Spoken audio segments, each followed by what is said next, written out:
জীবনে তিনটি বিষয় আছে, তিনটি বস্তু আছে, তারা যেন আপনাকে কখনো বশে না করে নিতে পারে। প্রথম হলো ধন। ধন যতক্ষণ আপনি ব্যবহার করতে থাকেন, যতক্ষণ তা আপনার কাজে আসছে, ততক্ষণ ঠিক আছে, এই ধন আপনার কাছে অমৃত। কিন্তু যখন এই ধন আপনাকে ব্যবহার করতে শুরু করে, বুঝে যাবেন যে আপনার পতনের সময় শুরু হয়েছে। দ্বিতীয় বিষয়, ফেলে আসা অতীত। যাই করুন, আপনি অতীত পাল্টাতে পারবেন না, আর এই সত্যিটা আপনিও জানেন।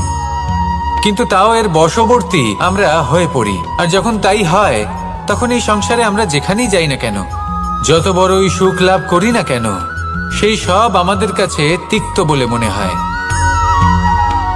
তৃতীয় বিষয়, আপনার আশেপাশের মানুষ। ভিন্ন ভিন্ন ধরনের মানুষ হয়, যাদের চিন্তা ভাবনা এবং দৃষ্টিভঙ্গি ভিন্ন ভিন্ন প্রকারের। যদি এদের বশবর্তী আপনি হয়ে পড়েন, তাহলে কেউ বলবে এটা করো, এটা ভালো। কেউ বলবে এটা করো না, ওটা করো, ওটা ভালো কাজ। কেউ বলবে এই দুটোই করো না, অন্য কিছু করো। এই কথাগুলিতে আপনি এতটাই জড়িয়ে পড়বেন যে আপনি লক্ষ্যভ্রষ্ট হয়ে পড়বেন। তাই এই তিন বিষয় থেকে সাবধানে থাকবেন। যদি কোনো কিছু বশ করতে হয়, তাহলে আপনাকে বশ করতে হবে আপনার আজকে, নিজের বর্তমানকে। এটা খুব প্রয়োজনীয়। এটা ভাববেন যে এই সময়ের সদ্ব্যবহার আমি কিভাবে করব, সময়কে শাসন কিভাবে করব, ওই কর্ম কিভাবে করব যাতে ভবিষ্যতে কখনো আমার আফসোস না হয়, বরং এই সংসার আমাকে নিয়ে গর্ব করবে, সেই কর্ম করুন। আর যখন আপনি এটা শিখে নেবেন, তখন আপনি নিজেই নিজেকে প্রকৃত অর্থে ভাগ্যশালী করে তুলবেন। আসুন আমার সাথে ভালোবেসে বলুন, রাধা রাধা। মানুষ যখন এই সংসারে প্রবেশ করে, অর্থাৎ জন্মগ্রহণ করে, তখন নিশ্চিন্তে থাকে, আনন্দে থাকে।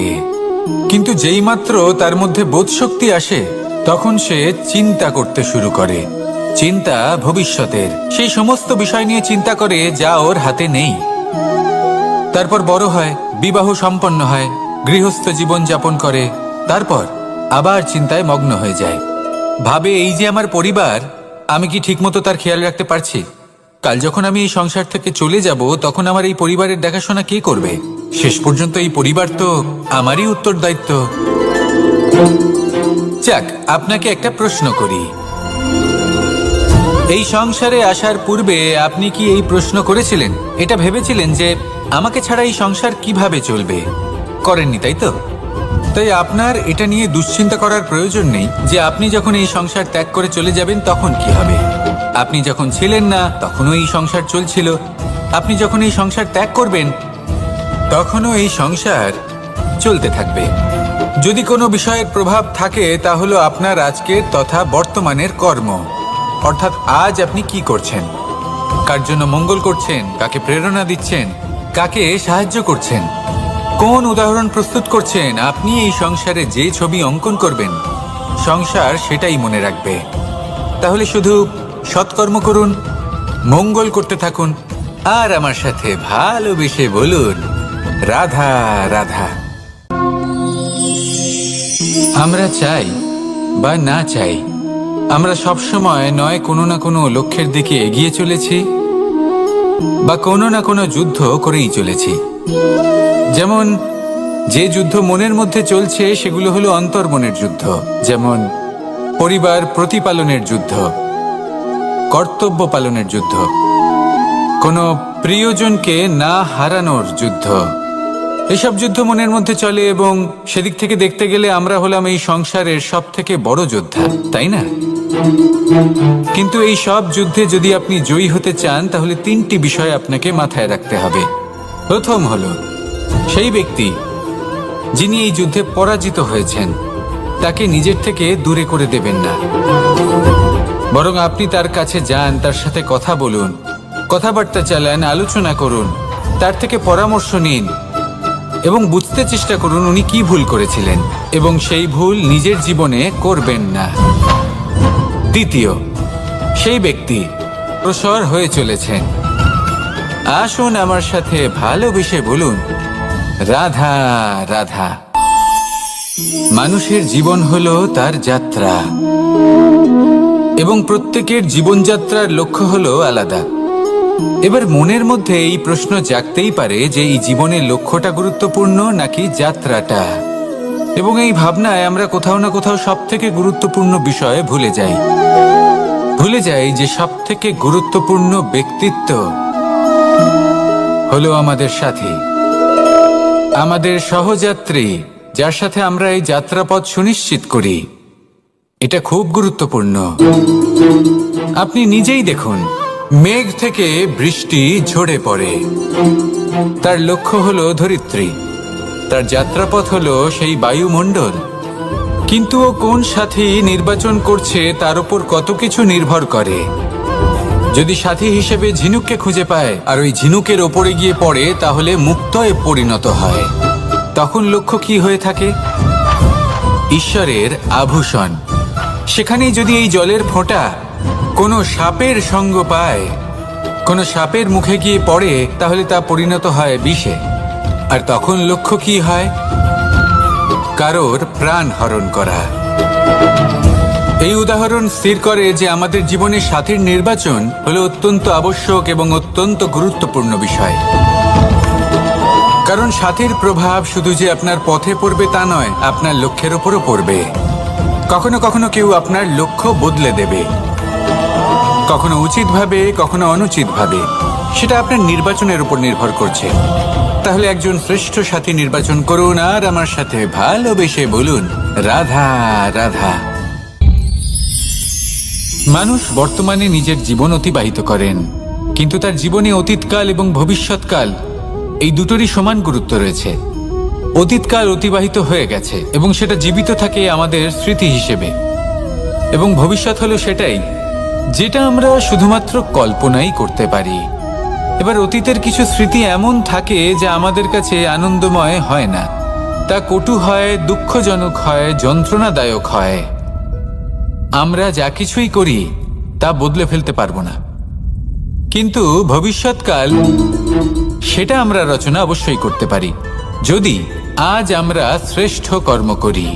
যদি আজকের এই দিনটা আমরা আনন্দের সাথে অতিবাহিত করি, সুখের সাথে অতিবাহিত করি, এক একটা মুহূর্ত আমরা আনন্দ এবং ভালোবাসার সাথে অতিবাহিত করি, আপনার আজকের এই কর্ম আপনার ভবিষ্যৎ নির্ধারণ করবে। আজ আপনি যেভাবে জীবন কাটাবেন তা ভবিষ্যতে গিয়ে অতীতকালে পরিণত হবে। আর তখন আপনি এমন স্মৃতি খুঁজে পাবেন যেখানে আপনি প্রত্যেকটি মুহূর্ত প্রেম এবং আনন্দের সাথে অতিবাহিত করেছেন, এবং সেই স্মৃতি মধুর হবে। তাহলে আজ শ্রেষ্ঠ এবং উচিত কর্ম করুন। আপনি নিশ্চিত রূপে একটি উজ্জ্বল, শুদ্ধ, পবিত্র এবং আনন্দময় ভবিষ্যৎ লাভ করবেন। আসুন আমার সাথে ভালোবেসে বলুন, রাধা রাধা। প্রত্যেক মানুষ নিজের জীবনে হীরক তথা হিরে এবং দর্পণ এই দুই দেখেছেন। এই দুই হলো সাদা এবং এরা দুজনেই আলোর প্রতিফলন ঘটায় এবং এরা দুজনেই উজ্জ্বল হয়ে ওঠে। আপনি হয়তো মনে মনে ভাবছেন যে এটা কি ধরনের তুলনা করছি। একটা হিরে তো রত্ন, তার মূল্য দর্পণের থেকে অনেক গুণ বেশি। কিন্তু হিরে থাকাতে দর্পণের মূল্য কিন্তু কোনো অংশে কমে যায় না, তাই না? মানুষ যখন হিরে নিজের হাতে নেয় তখন সবার আগে কি খোঁজে? দর্পণ, যাতে তার মধ্যে দিয়ে দেখে সে বুঝতে পারে যে সেই হিরে আদৌ তার শোভাবর্ধন করছে কিনা, তাকে ভালো দেখাচ্ছে কিনা, প্রসাধনের জন্য সেটা ব্যবহার করা ঠিক হবে কিনা। অর্থাৎ হীরের উপস্থিতিতে দর্পণের গুরুত্ব কম হলো না, দর্পণের কারণে হীরের মূল্য বোঝা গেল। আমাদের জীবনেও ঠিক এরকমই ঘটে। আপনারা যদি সংসারে নিজের আশেপাশে দেখেন, এমন অনেক মানুষ দেখতে পাবেন যারা নিজেদের ক্ষেত্রে মহান স্থানে পৌঁছেছেন, নিপুণ এবং শ্রেষ্ঠ হয়েছেন। আর তাদের মধ্যে আপনার নিজের মনে হয় যেন আপনি হলেন দর্পণ। নিজেকে ছোট মনে করবেন না। আপনার মূল্য কম হচ্ছে না, আপনার নিজস্ব মূল্য আছে। আর যদি আপনার অস্তিত্ব না থাকে তাহলে ওনাদের অস্তিত্বের মূল্য সংসার বুঝতেই পারবে না। জীবনে সবসময় চেষ্টা করবেন যাতে আপনি আরো বেশি শ্রেষ্ঠ হয়ে উঠতে পারেন। আপনি নিজে যে স্থানে আছেন সেটাকে ছোট মনে করবেন না, তারও নিজস্ব একটা মূল্য আছে। যদি আপনি হিরে হয়ে থাকেন তাহলে অহংকার করবেন না। যদি আপনি দর্পণ হয়ে থাকেন তাহলে নিজেকে ছোট মনে করবেন না। আসুন আর আমার সাথে ভালোবেসে বলুন, রাধা রাধা। পাপ এবং পুণ্য, এই দুই হলো সংসারের এমন দুই বিন্দু যাকে কেন্দ্র করে এই সংসারের চক্র ঘুরতে থাকে। আমরা যদি কোনো কর্ম বিচার করি, হয় পুণ্য নয় পাপের দৃষ্টিভঙ্গি দিয়ে, এটা হয় পুণ্য না হলে পাপ। কিন্তু এই পাপ এবং পুণ্য এই দুই নির্ভর করে প্রত্যেক মানুষের ওপর, তার চিন্তাধারা, তার পরিস্থিতির ওপর। ধরুন এমন একজন মানুষ যিনি অনেক দিন ধরে বনে পথ হারিয়েছেন, অনেক দিন হয়তো উনি কোনো খাবার খাননি। এবার এমন পরিস্থিতি চলে এসছে যে এবার যদি উনি খাবার না খান তাহলে হয়তো জীবিতই থাকবেন না। আর এমন অবস্থায় ওনার সামনে যদি কোনো প্রাণী আসে তাহলে তাকে শিকার করা, এটা কিন্তু তার কাছে পাপ নয়, এটা তো জীবিত থাকার একমাত্র উপায়। এটা তার কাছে পুণ্য সম। আর যদি আমি এমন একজন ব্যক্তির কথা বলি যিনি সরল, যিনি একটি সুখী, শান্ত, সুরক্ষিত জীবনযাপন করছেন, তার কাছে কিন্তু এটা পাপ। এইরকমই এই সংসারে ভিন্ন ভিন্ন পরিভাষা আছে পাপ এবং পুণ্যের। তার মধ্যে যদি আমি আপনাকে একটি সরল পরিভাষা দিই, সেটা হলো, জীবনে যখনই কোনো কর্ম করবেন সেটা নিয়ে একটু ভেবে দেখুন যে এই যে কাজটা আমি করছি তার ফলে এই যে অন্য মানুষেরা আছেন এই সংসারে, তারা কি দুঃখ পাবেন? যদি তারা দুঃখ পান তাহলে সেটা পাপ। যদি আপনি এমন কোনো কর্ম করেন যার ফলে অন্যরা প্রসন্নতা লাভ করেন, তাদের মুখে হাসি ফুটে ওঠে, যদি তারা প্রেরিত হন, জীবনে সামনে এগোতে পারেন, তাদের বিকাশ হয়, তাহলে এটা হলো পুণ্য। তাই জীবনে সবসময় পুণ্য করতে থাকুন আর আমার সাথে ভালোবেসে বলুন, রাধা রাধা। তালা অনেক পুরনো একটা আবিষ্কার। যবে থেকে এই সংসারে বহুমূল্য বস্তু নির্মিত হয়েছে তবে থেকেই এই তালা নির্মাণ হয়েছে, তবে থেকে এর ব্যবহার করা হয়েছে, যাতে উচিত সময় এলে পরে আমরা আমাদের বহুমূল্য জিনিসগুলো সুরক্ষিত রাখতে পারি এবং সময় এলে পরে বের করে সেগুলি ব্যবহার করতে পারি।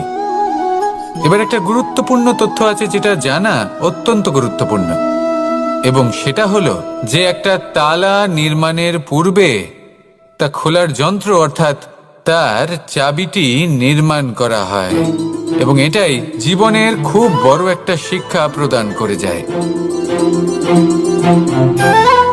আমাদের জীবনে যখনই কোনো সমস্যা আসে তখন ভয়ভীত হওয়ার কোনো দরকার নেই, কারণ এই প্রকৃতি, এই ঈশ্বর এই সমস্যার সমাধান তথা এর চাবি আগে থেকেই নির্মাণ করে রেখে দিয়েছেন। শুধু দরকার হলো সেই সমস্যার ঊর্ধ্বে উঠে সেই সমাধান খুঁজে বের করা। মানুষ অনেক সময় সমস্যা দেখে ভীত হয়ে পড়েন, চিন্তিত হয়ে পড়েন, নিজের বিবেক হারিয়ে ফেলেন। আপনার শুধু এই মনকে শান্ত করা প্রয়োজন। এই শান্ত মনের সাথে এই সমস্যার নিবারণ খুঁজে নিতে হবে। তাই সমস্যা যতই তীব্র হোক না কেন, ভয় পাওয়ার কোনো প্রয়োজন নেই। পরম শান্ত মনে সমাধান খুঁজে বের করুন। আসুন আমার সাথে ভালোবেসে বলুন, রাধা রাধা। এ হলো রামায়ণের সময়কালের কথা। সেতু নির্মাণ করার কাজ চলছিল। সমস্ত বানর সেনা এই কাজে নিযুক্ত হয়েছিলেন। বড় বড় পাথর তুলে নিয়ে এই বানর সেনা সমুদ্রে ফেলছিলেন। এই কাজ চলছিল। এমন সময় ছোট্ট একটা কাঠবিড়ালি এলো। ছোট ছোট মাটির ডেলা হাতে নিয়ে সাগরের কাছে যাচ্ছিল আর বড় বড় পাথরের পাশে রেখে দিচ্ছিল, যথাসম্ভব সেখানে রেখে আসছিল। সারা দিন ধরে সে এই পরিশ্রম করেই যাচ্ছিল। এবার শ্রীরাম তার এই কাজ দেখতে পেলেন। সেই ছোট্ট কাঠবিড়ালিটিকে নিজের হাতে তুলে নিলেন এবং অত্যন্ত ভালোবেসে তার পিঠে হাত বুলিয়ে দিলেন। কথায় আছে যে কাঠবিড়ালির পিঠে যে দাগ আছে সেই 3টি দাগ এসেছে শ্রীরামচন্দ্রের 3 আঙুলের থেকে। যে কাজ আপনি করছেন তাতে সমস্ত শক্তি প্রয়োগ করুন, যতটা আপনার সামর্থ্য রয়েছে, যতটা আপনার প্রতিভা রয়েছে, সম্পূর্ণভাবে উৎসর্গ করে দিন। ঠিক এমনভাবে কর্ম করুন। সেই কাঠবিড়ালি কিন্তু তাই করেছিল। সেই জন্য শ্রীরামের সাথে সেও সেই কাহিনীতে অমর হয়ে গেছিল। সম্পূর্ণ শক্তি প্রয়োগ করুন, সম্পূর্ণ সামর্থ্যের সাথে কর্ম করুন, কারণ এটাই হলো শ্রেষ্ঠ পথ কোনো কর্ম করার। আসুন আমার সাথে ভালোবেসে বলুন, রাধা রাধা। মানুষের জন্ম কখনো তার ভবিষ্যৎ নির্ধারণ করতে পারে না। হ্যাঁ, ওর জীবনযাত্রা অবশ্যই সুখময় হতে পারে। নির্ভর করে যে ও কোন পরিবারে জন্ম নিচ্ছে, তার পরিবার পরিজন কে হন, তার মাতা পিতা কে হন, তাকে কেমন শিক্ষা দেওয়া হয়েছে, কেমন ভাবে পালন করা হচ্ছে। সে কিন্তু কুপাত্রও হতে পারে, আবার সুপাত্রও হতে পারে। কিন্তু সে চলে যাওয়ার পর এই সংসার তাকে মনে রাখবে নাকি না, আর যদি মনেও রাখে তাহলে কিভাবে মনে রাখবে সেটা নির্ভর করছে তার কর্ম এবং তার নির্বাচনের উপর। ঠিক যেমন বর্ষার এই জলের ফোঁটা যখন মেঘ থেকে ঝরে পড়ে, তখন তার এই নির্বাচন হলো গুরুত্বপূর্ণ, কারণ তার নির্বাচন তার উপর নির্ভর করছে তার ভবিষ্যৎ কেমন হবে। ঝিনুকের মুখে পড়লে মুক্ত হয়ে ওঠে, সাপের মুখে পড়লে বিষ, আর যদি কোনো পাতায় পড়ে তাহলে শিশিরে পরিণত হয়। তাহলে কর্ম এবং নির্বাচন দুটি জীবনে গুরুত্বপূর্ণ। এদের বিষয় বিশেষ যত্ন নেবেন এবং আমার সাথে ভালোবেসে বলবেন, রাধা রাধা। কখনো কখনো আমাদের জীবনে দুঃখ আসে এবং তার কারণ হলো সন্দেহ। মানুষ আমাদের উপর সন্দেহ করে, আমাদের কর্ম নিয়ে, আমাদের মানসিকতা নিয়ে, আমাদের কথা নিয়ে, আমাদের চরিত্র নিয়ে। কখনো কখনো আমরা শুভ উদ্দেশ্য নিয়ে কারোর মঙ্গল কামনা করি, তার জন্য কোনো ভালো কর্ম করি, এবং সেই ব্যক্তি আমাদের বন্ধুত্ব নিয়েই, আমাদের সম্পর্ক নিয়ে, আমাদের সততা নিয়ে প্রশ্ন করতে থাকে, আমাদের সন্দেহ করে। তখন আমাদের দুঃখ হয়, কিন্তু এটা হওয়া উচিত নয়। কারণ যখনই কোনো ব্যক্তি আপনাকে সন্দেহ করছে, তাতে আপনারই মূল্য বৃদ্ধি পাচ্ছে। এবার আপনি বলবেন, এ কি করে সম্ভব হতে পারে? একটা কথা বলুন, আপনি কখনো শুনেছেন যে কয়লার শুদ্ধতার পরিমাপ করা হচ্ছে? শোনেননি, কারণ এমনটা কখনো হয়ই না। শুদ্ধতার পরখ শুধুমাত্র সোনার ক্ষেত্রে করা হয়। শুধুই তার শুদ্ধতা নিয়ে সন্দেহ প্রকাশ করা হয়। এই সোনাকে পরখ করা হয়, আর যখন এই সোনা এই পরীক্ষায় উত্তীর্ণ হয়, তখন সেই সোনা কতটা মূল্যবান সেটা সংসার জানতে পারে। সেই রকমই এই সংসার আপনাকেও পরখ করবে। যখন আপনি এই পরীক্ষায় উত্তীর্ণ হবেন, তখন আপনার মূল্য কতটা অধিক সেটা এই সংসারও জানতে পারবে। সেই জন্য যখনই কেউ আপনার উপর সন্দেহ করবে, দুঃখ পাবেন না। শুধু এই কথাটার খেয়াল রাখবেন, আপনি কি উচিত পথে চলেছেন, উচিত কর্ম করছেন। সকলের প্রতি আপনার মনে যেন সদ্ভাবনা থাকে, এবং হ্যাঁ, আপনি যেন আমার সাথে ভালোবেসে বলেন, রাধা রাধা। আমরা সবাই সূর্যকে সম্মান করি, ওনাকে শ্রদ্ধা করি, ওনাকে পুজো করি। এই সূর্য আমাদের শক্তি প্রদান করেন, প্রকাশ প্রদান করেন। কখনো কখনো উষ্ণতা এতটাই বাড়িয়ে তোলেন, এতটাই তপ্ত করে তোলেন, আমাদের একথা মনে হয় যে আমাদের এই শরীর জ্বলে যাচ্ছে। তখনও আমরা বিরোধিতা করি না, তাকে কটু কথা শোনাই না। আমরা সসম্মানে তা গ্রহণ করি। কেন কেন করি? কারণ আমরা জানি যে সন্ধেবেলা যখন সূর্যাস্ত হবে, তখন শুধুমাত্র অন্ধকার বাকি থাকবে। ঠিক কিছুটা এরকমই হয় আমাদের মাতা পিতাও, যিনি আমাদের জন্ম দেন, আমাদের ভরণ পোষণ করেন, আমাদের বড় করেন, আমাদের প্রেম প্রদান করেন। কখনো কখনো তাদের মুখ থেকে কটু কথা নিঃসৃত হয়, আমাদের দুঃখ হয়, কিন্তু তখন আমাদের এটা বোঝা উচিত এগুলি নিঃসৃত হচ্ছে আমাদেরই মঙ্গলের জন্য। যেমন সূর্যদেব, উনিও উত্তাপ দিয়ে থাকেন আমাদেরই মঙ্গলের জন্য, যাতে ফসল পাকতে পারে, যাতে জল বাষ্প হয়ে মেঘ হতে পারে, বৃষ্টি হতে পারে, আর এই সংসারে নিরন্তর জলের প্রবাহ থাকে। আমাদের মাতা পিতা, তাদের কঠোর আচরণ, তাদের কঠোর অনুশাসনের পেছনে লুকিয়ে থাকে ওনাদের ভালোবাসা। আমাদের তা বুঝতে হবে, সসম্মানে ওনাদের গ্রহণ করতে হবে। কারণ ঠিক সূর্যাস্তের পরে যেমন চতুর্দিক অন্ধকারচ্ছন্ন হয়ে যায়, তেমনি আমাদের জীবন থেকে যখন আমাদের মাতা পিতা চলে যায়, তখন আমাদের জীবনেও শুধু এবং শুধুমাত্র অন্ধকারই ছেয়ে থাকে। সেই জন্য নিজের মাতা পিতাকে সম্মান করুন, ওনাদের ভালোবাসা প্রদান করুন। এই মন আর এই জীবন প্রসন্ন হয়ে বলবে, রাধা রাধা। শিশিরের বিন্দু পাতার ওপর পড়ে আর তার গায়ে লেগে থাকে।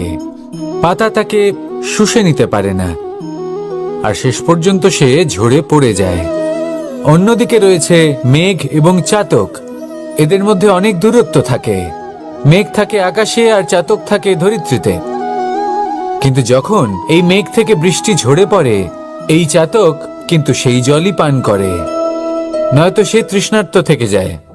এবার অন্যদিকে দেখলাম শিশির বিন্দু আর পাতার এই সম্পর্ক। এরা খুব কাছাকাছি থাকে, ঘনিষ্ঠও থাকে। অন্যদিকে রয়েছে মেঘ এবং চাতকের সম্পর্ক, যাদের মধ্যে অনেক দূরত্ব থাকা সত্ত্বেও তারা খুব ঘনিষ্ঠ, তাই না? এই সারমর্ম খুব সরল। এই নৈকট্য, এই দূরত্ব, তা আপনার সম্পর্কে প্রভাব কিছুতেই ফেলতে পারে না। এই নৈকট্য, এই দূরত্ব, এইসব হলো শুধুমাত্র মনের ব্যাপার। কখনো আপনি অনুভব করেছেন আপনি কারোর থেকে অনেক অনেক দূরে আছেন, অনেক দূরে আছেন, তাও সেই ব্যক্তির প্রতি আপনি টান অনুভব করেন। সেখানে আপনি কারোর সাথে প্রত্যেক দিন অতিবাহিত করেন, সমস্ত জীবন অতিবাহিত করেন, সব থেকে বেশি সময় তার সাথে অতিবাহিত করেন, তাও তার প্রতি সেই টান অনুভব করেন না। এই সংকেত হলো মনের দূরত্বের। তাহলে মনের এই দূরত্ব দূর করুন আর আমার সাথে ভালোবেসে বলুন, রাধা রাধা। পাখি কখন জন্ম নেয়, কখন উড়তে শেখে, কখন বাসা বানাতে শেখে, কখন নিজের মৃত্যু লাভ করে, এসব আমাদের মধ্যে কেউ জানি না। কিন্তু পাখি একটা কথা খুব ভালো করে জানে, যে এই সংসারে ও যা কিছুই করুক না কেন, এই সংসারে ওকে নিয়ে কিচ্ছু যায় আসে না। এবার আমরা কি করি? কোনো কাজ করার আগে আমরা এটা ভাবি যে এই সংসার যদি আমাকে দেখে ফেলে, তাহলে কে জানে এই সংসার কি ভাববে, আমার প্রতিচ্ছবি কেমন তৈরি হবে কে জানে, কে জানে কি হবে আদি ইত্যাদি। এই সব ভাবনায় আমরা মগ্ন হয়ে যাই। কিছুটা এমন ভাবে মগ্ন হই যে বর্তমানের কর্মের এই জীবনের যাত্রাপথে সেই সময়ের আনন্দ উপভোগ করতে ভুলে যাই। এবার দেখুন একটা পাখি কি করে। ওর কর্ম হলো গান গেয়ে চলা। ওই পাখি গেয়ে চলে, কেউ ওর গান শুনুক বা না শুনুক, কেউ আদৌ শুনছে কিনা সেই বিষয়টা নিয়ে সেই পাখির কিছুই যায় আসে না। সেই পাখি নিজের কর্ম করতে থাকে। হয়তো সেই জন্যই আপনি কখনো কোনো পাখিকে কাঁদতে দেখবেন না। এরকমই আপনাকে নিজেকে গড়ে তুলতে হবে। প্রথমে নিজেকে জিজ্ঞেস করুন, এই যে কর্ম আমি করতে চলেছি সেটা কি উচিত? যদি আপনার মনে হয় সেটা উচিত, তাহলে সেটা প্রমাণ করুন। এটা ভাববেন না যে এই সংসার কি ভাববে। আসুন আর আমার সাথে ভালোবেসে বলুন, রাধা রাধা। আজ আমি আপনাকে একটা ছোট্ট কাহিনী শোনাবো। এটা কোনো এক সময়ের কথা। দুজন বোন জাঁতাকলে গম পেশাই করছিলেন, আর ওনাদের মধ্যে যিনি ছোট ছিলেন তিনি সময় সময় সেখান থেকে ছোট ছোট দানা তুলে খাচ্ছিলেন এবং বিষয়টা উপভোগ করছিলেন। এবার দেখতে দেখতে গম পেশাই সমাপ্ত হলো। এবার পেশাই করা গম নিয়ে সেই দুজন বোন বাড়ি ফিরে আসছিলেন, এবং তাদের ফেরার পথে হঠাৎ করে কোথাও থেকে একটি বাছুর চলে এলো। এই দুই বোন ভয়ভীত হয়ে গেলেন, আর তাদের হাত থেকে সেই আটা পড়ে গেল, মাটিতে মিশে গেল। এবার এই পুরো ঘটনাক্রমে যদি কারোর বিন্দুমাত্র লাভ হয়ে থাকে, বিন্দুমাত্র আনন্দ পেয়ে থাকে, তাহলে সে কে? সেই ছোট বোন, যিনি মাঝে মাঝেই গমের দানা তুলছিলেন এবং খাচ্ছিলেন। কিছুটা হলেও উনি আনন্দ লাভ করেছিলেন। এবার এরকমই হলো আমাদের জীবনে ভক্তি এবং ভালোবাসা সংক্রান্ত বিষয়ে।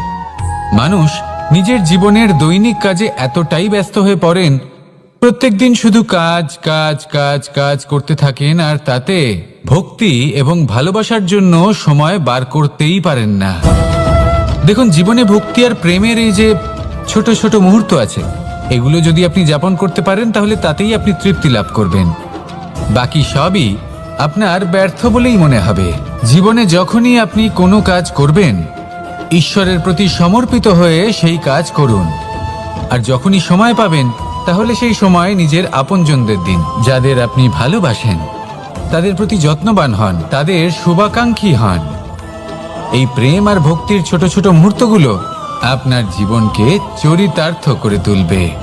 আসুন আমার সাথে ভালোবেসে বলুন, রাধা রাধা। জীবনে তিনটি বিষয় আছে, তিনটি বস্তু আছে, তারা যেন আপনাকে কখনো বশে না করে নিতে পারে। প্রথম হলো ধন। ধন যতক্ষণ আপনি ব্যবহার করতে থাকেন, যতক্ষণ তা আপনার কাজে আসছে, ততক্ষণ ঠিক আছে, এই ধন আপনার কাছে অমৃত। কিন্তু যখন এই ধন আপনাকে ব্যবহার করতে শুরু করে, বুঝে যাবেন যে আপনার পতনের সময় শুরু হয়েছে। দ্বিতীয় বিষয়, ফেলে আসা অতীত। যাই করুন, আপনি অতীত পাল্টাতে পারবেন না, আর এই সত্যিটা আপনিও জানেন। কিন্তু তাও এর বশবর্তী আমরা হয়ে পড়ি, আর যখন তাই হয় তখন এই সংসারে আমরা যেখানেই যাই না কেন, যত বড়ই সুখ লাভ করি না কেন, সেই সব আমাদের কাছে তিক্ত বলে মনে হয়। তৃতীয় বিষয়, আপনার আশেপাশের মানুষ ভিন্ন ভিন্ন ধরনের মানুষ হয়, যাদের চিন্তা ভাবনা এবং দৃষ্টিভঙ্গি ভিন্ন ভিন্ন প্রকারের। যদি এদের বশবর্তী আপনি হয়ে পড়েন, তাহলে কেউ বলবে এটা করো, এটা ভালো। কেউ বলবে এটা করো না, ওটা করো, ওটা ভালো কাজ। কেউ বলবে এই দুটোই করো না, অন্য কিছু করো। এই কথাগুলিতে আপনি এতটাই জড়িয়ে পড়বেন যে আপনি লক্ষ্যভ্রষ্ট হয়ে পড়বেন। তাই এই তিন বিষয় থেকে সাবধানে থাকবেন। যদি কোনো কিছু বশ করতে হয়, তাহলে আপনাকে বশ করতে হবে আপনার আজকে, নিজের বর্তমানকে। এটা খুব প্রয়োজনীয়। এটা ভাববেন যে এই সময়ের সদ্ব্যবহার আমি কিভাবে করব, সময়কে শাসন কিভাবে করব, ওই কর্ম কিভাবে করব যাতে ভবিষ্যতে কখনো আমার আফসোস না হয়, বরং এই সংসার আমাকে নিয়ে গর্ব করবে, সেই কর্ম করুন। আর যখন আপনি এটা শিখে নেবেন, তখন আপনি নিজেই নিজেকে প্রকৃত অর্থে ভাগ্যশালী করে তুলবেন। আসুন আমার সাথে ভালোবেসে বলুন, রাধা রাধা। মানুষ যখন এই সংসারে প্রবেশ করে, অর্থাৎ জন্মগ্রহণ করে, তখন নিশ্চিন্তে থাকে, আনন্দে থাকে। কিন্তু যেইমাত্র তার মধ্যে বোধশক্তি আসে, তখন সে চিন্তা করতে শুরু করে। চিন্তা ভবিষ্যতের, সেই সমস্ত বিষয় নিয়ে চিন্তা করে যা ওর হাতে নেই। তারপর বড় হয়, বিবাহ সম্পন্ন হয়, গৃহস্থ জীবন যাপন করে, তারপর আবার চিন্তায় মগ্ন হয়ে যায়। ভাবে এই যে আমার পরিবার, আমি কি ঠিকমতো তার খেয়াল রাখতে পারছি? কাল যখন আমি এই সংসার থেকে চলে যাব, তখন আমার এই পরিবারের দেখাশোনা কে করবে? শেষ পর্যন্ত এই পরিবার তো আমারই উত্তরদায়িত্ব। যাক, আপনাকে একটা প্রশ্ন করি। এই সংসারে আসার পূর্বে আপনি কি এই প্রশ্ন করেছিলেন, এটা ভেবেছিলেন যে আমাকে ছাড়া এই সংসার কিভাবে চলবে? করেননি, তাই তো? তাই আপনার এটা নিয়ে দুশ্চিন্তা করার প্রয়োজন নেই যে আপনি যখন এই সংসার ত্যাগ করে চলে যাবেন তখন কি হবে। আপনি যখন ছিলেন না তখনও এই সংসার চলছিল, আপনি যখন এই সংসার ত্যাগ করবেন তখনও এই সংসার চলতে থাকবে। যদি কোনো বিষয়ের প্রভাব থাকে, তা হলো আপনার আজকের তথা বর্তমানের কর্ম। অর্থাৎ আজ আপনি কি করছেন, কার জন্য মঙ্গল করছেন, কাকে প্রেরণা দিচ্ছেন, কাকে সাহায্য করছেন, কোন উদাহরণ প্রস্তুত করছেন। আপনি এই সংসারে যে ছবি অঙ্কন করবেন, সংসার সেটাই মনে রাখবে। তাহলে শুধু সৎকর্ম করুন, মঙ্গল করতে থাকুন, আর আমার সাথে ভালোবেসে বলুন, রাধা রাধা। আমরা চাই বা না চাই, আমরা সবসময় নয় কোনো না কোনো লক্ষ্যের দিকে এগিয়ে চলেছি, বা কোনো না কোনো যুদ্ধ করেই চলেছি। যেমন যে যুদ্ধ মনের মধ্যে চলছে, সেগুলো হলো অন্তর্মনের যুদ্ধ। যেমন পরিবার প্রতিপালনের যুদ্ধ, কর্তব্য পালনের যুদ্ধ, কোনো প্রিয়জনকে না হারানোর যুদ্ধ। এসব যুদ্ধ মনের মধ্যে চলে, এবং সেদিক থেকে দেখতে গেলে আমরা হলাম এই সংসারের সব থেকে বড় যোদ্ধা, তাই না? কিন্তু এই সব যুদ্ধে যদি আপনি জয়ী হতে চান, তাহলে তিনটি বিষয় আপনাকে মাথায় রাখতে হবে। প্রথম হলো, সেই ব্যক্তি যিনি এই যুদ্ধে পরাজিত হয়েছেন, তাকে নিজের থেকে দূরে করে দেবেন না, বরং আপনি তার কাছে যান, তার সাথে কথা বলুন, কথাবার্তা চালান, আলোচনা করুন, তার থেকে পরামর্শ নিন এবং বুঝতে চেষ্টা করুন উনি কি ভুল করেছিলেন, এবং সেই ভুল নিজের জীবনে করবেন না। দ্বিতীয়, সেই ব্যক্তি হয়ে চলেছেন। আসুন আমার সাথে ভালোবেসে বলুন, রাধা রাধা। মানুষের জীবন হলো তার যাত্রা, এবং প্রত্যেকের জীবনযাত্রার লক্ষ্য হলো আলাদা। এবার মনের মধ্যে এই প্রশ্ন জাগতেই পারে যে এই জীবনের লক্ষ্যটা গুরুত্বপূর্ণ নাকি যাত্রাটা। এবং এই ভাবনায় আমরা কোথাও না কোথাও সব থেকে গুরুত্বপূর্ণ বিষয়ে ভুলে যাই যে সব থেকে গুরুত্বপূর্ণ ব্যক্তিত্ব হলো আমাদের সাথী, আমাদের সহযাত্রী, যার সাথে আমরা এই যাত্রাপথ সুনিশ্চিত করি। এটা খুব গুরুত্বপূর্ণ। আপনি নিজেই দেখুন, মেঘ থেকে বৃষ্টি ঝরে পড়ে। তার লক্ষ্য হলো ধরিত্রী, তার যাত্রাপথ হলো সেই বায়ুমণ্ডল। কিন্তু ও কোন সাথী নির্বাচন করছে তার উপর কত কিছু নির্ভর করে। যদি সাথী হিসেবে ঝিনুককে খুঁজে পায় আর ওই ঝিনুকের ওপরে গিয়ে পড়ে, তাহলে মুক্তয়ে পরিণত হয়। তখন লক্ষ্য কি হয়ে থাকে? ঈশ্বরের আভূষণ। সেখানেই যদি এই জলের ফোঁটা কোনো সাপের সঙ্গ পায়, কোনো সাপের মুখে গিয়ে পড়ে, তাহলে তা পরিণত হয় বিষে। আর তখন লক্ষ্য কি হয়? কারোর প্রাণ হরণ করা। এই উদাহরণ স্থির করে যে আমাদের জীবনে সাথীর নির্বাচন হলো অত্যন্ত আবশ্যক এবং অত্যন্ত গুরুত্বপূর্ণ বিষয়। কারণ সাথীর প্রভাব শুধু যে আপনার পথে পড়বে তা নয়, আপনার লক্ষ্যের ওপরও পড়বে।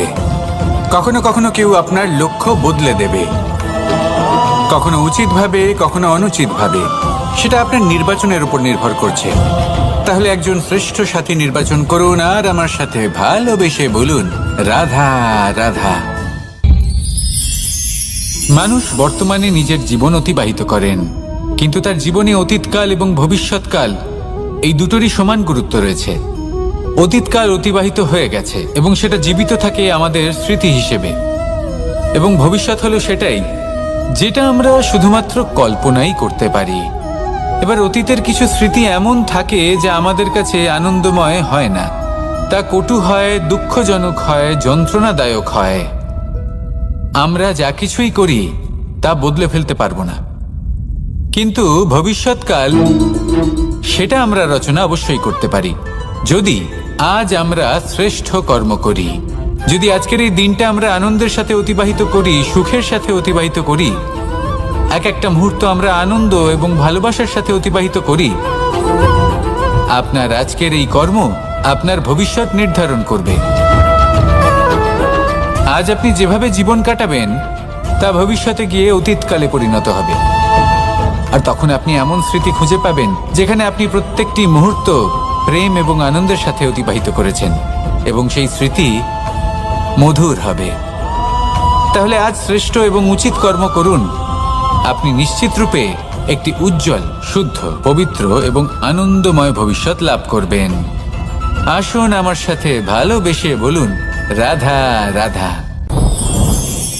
প্রত্যেক মানুষ নিজের জীবনে হীরক তথা হিরে এবং দর্পণ এই দুই দেখেছেন। এই দুই হলো সাদা, এবং এরা দুজনেই আলোর প্রতিফলন ঘটায় এবং এরা দুজনেই উজ্জ্বল হয়ে ওঠে। আপনি হয়তো মনে মনে ভাবছেন যে এটা কি ধরনের তুলনা করছি। একটা হিরে তো রত্ন, তার মূল্য দর্পণের থেকে অনেক গুণ বেশি।